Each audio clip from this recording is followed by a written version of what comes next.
Bula Vinaka, and very good evening to you all.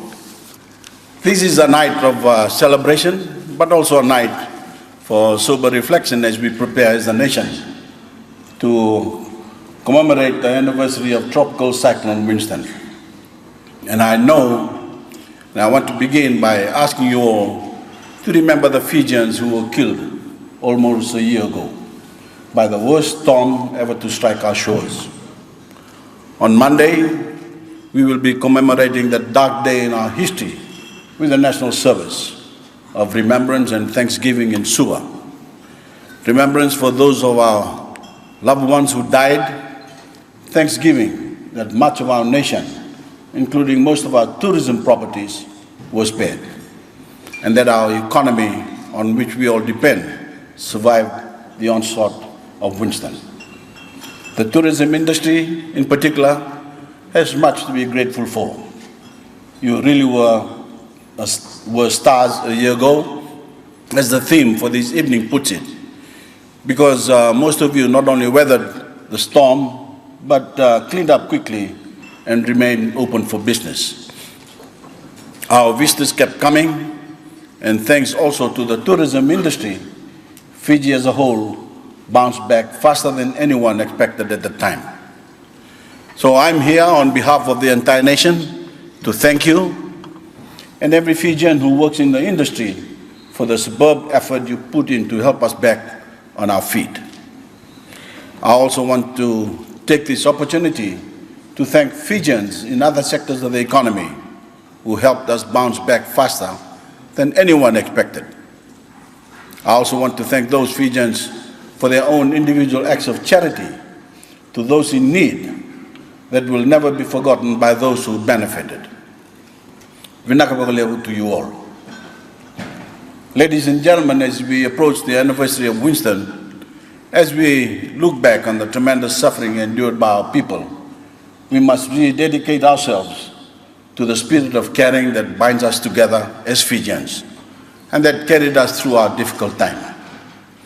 Tonight, we send a message of love and of comfort to the families and friends of those we lost.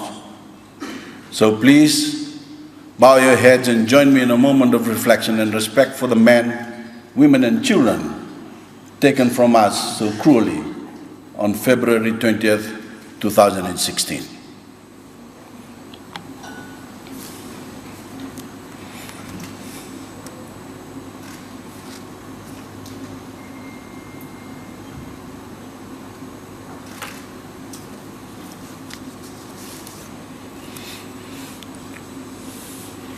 Thank you, ladies and gentlemen. Ladies and gentlemen, as your Prime Minister, I will carry the memories of those Fijians with me when I venture into the world this year to lead the global campaign against climate change.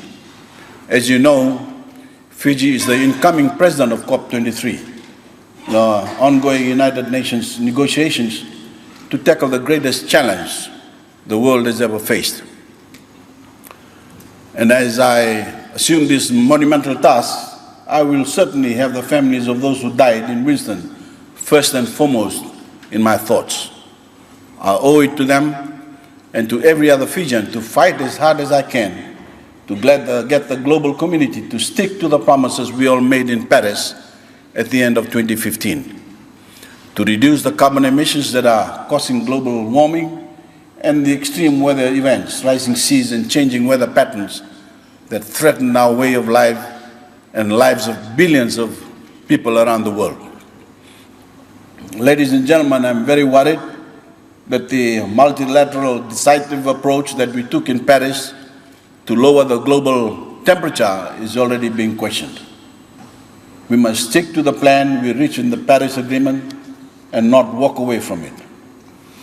So as the ball is passed to me as COP President, I will be striving to hold the team together, to move the global agenda forward, and eventually secure a victory for all 7.5 billion people on the planet.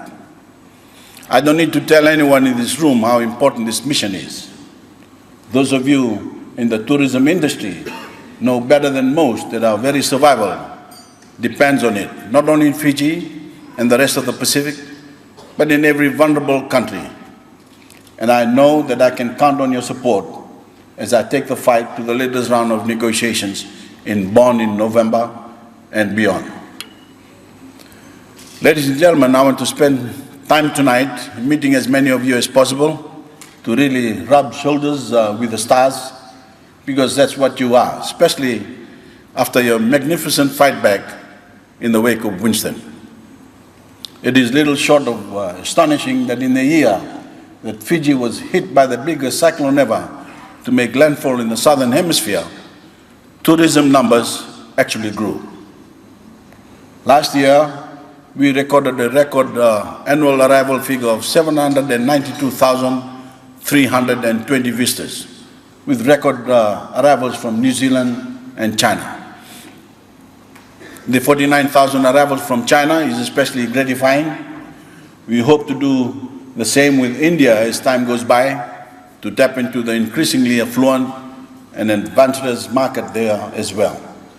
And we will soon be making a very exciting announcement of a code share agreement between Fiji Airways and a major Indian carrier, which is bound to boost traffic from the subcontinent and beyond. I know that pride in our national airline is shared by every Fijian, and as it opens up new destinations and develops its own package holiday division, Fiji Airways has cemented its place as one of the two most important partners the tourism industry has. The other, of course, being my government. And one thing is undeniable: no other government in Fijian history has done more to develop our economy in the tourism industry in particular. Thank you. No other government has looked at the Fijian economy holistically as we have. Our record of economic management is unrivaled. 7 straight years of growth, including an impressive 2% in one of the most testing years in our history. We have also made the biggest investment in infrastructure of any government, because we know that this is the best way to lay the foundation for continuing prosperity now and in the years to come. We can all be proud of our new airport terminal, which will transform the visitor experience when the work is completed and set a new standard for the region. We can all be proud of the new road linking the airport with Denarau, and the work that is proceeding to upgrade our road network all over Fiji. We can all be proud of the expansion of our seaports, the new level of efficiency on our wharves, and the way in which we are introducing cutting-edge information and communication technology. These are hugely important advances that are benefiting every Fijian and moving our nation forward. So, ladies and gentlemen, I want to use this opportunity to reinforce the importance of the partnership between government and the private sector as we expand and refine our tourism sector. And I especially seek your input and support as members of the industry for the tourism development plan that is currently being formulated and that we will launch this year. It is called Fijian Tourism 2021. And it will be a comprehensive and practical blueprint to bring all of us together to achieve an ambitious goal over the next 4 years, to make Fijian tourism an industry worth 2.2 billion Fijian dollars by the end of 2021. The Tourism Development Plan, of course, shall tie in with the National Development Plan, which will also be finalized this year.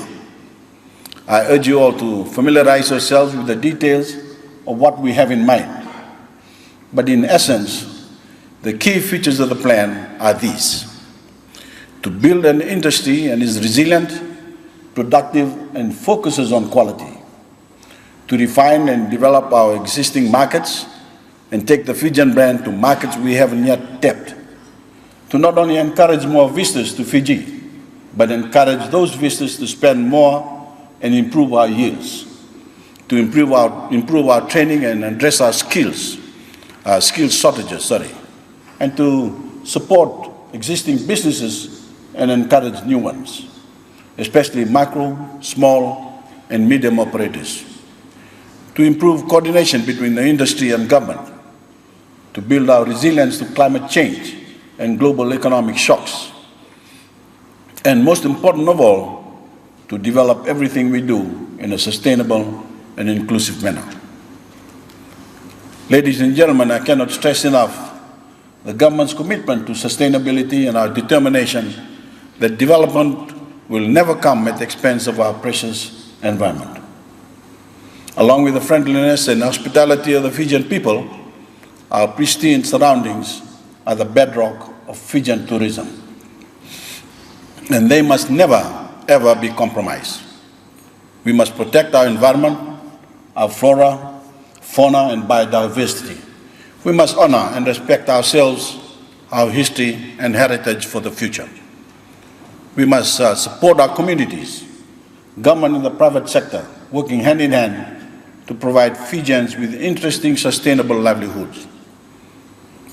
And we must all take responsibility for our action, especially the impact of any development.